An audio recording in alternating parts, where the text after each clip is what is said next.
সবচেয়ে বড় গণতান্ত্রিক রাষ্ট্র। এটা কোন গণতান্ত্রিক রাষ্ট্র? যে গণতান্ত্রিক রাষ্ট্রতে প্রতিবেশী রাষ্ট্রকে সম্মান করতে জানে না, তারা আমার বোনকে সম্মান করতে জানে না। আপনারা জানেন ভারতের অর্থনীতিতে বাংলাদেশের ব্যাপক ভূমিকা রয়েছে। দিল্লিতে, বেঙ্গালুরু, কলকাতায় আমাদের ভাইয়া বোনেরা চিকিৎসার জন্য যায়, ব্যবসার জন্য যায়, হাজার হাজার কোটি টাকা তারা পায় সেখান থেকে। অথচ আমাদের ভাই বোনের নিরাপত্তার স্বার্থে তারা কোনো কিছু করে না, এখন পর্যন্ত কোনো পদক্ষেপ নেয় নাই।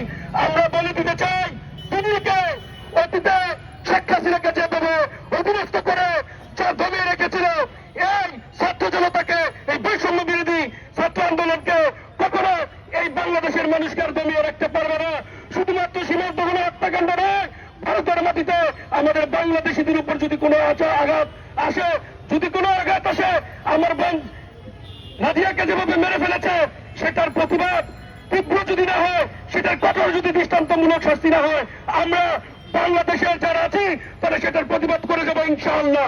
এবং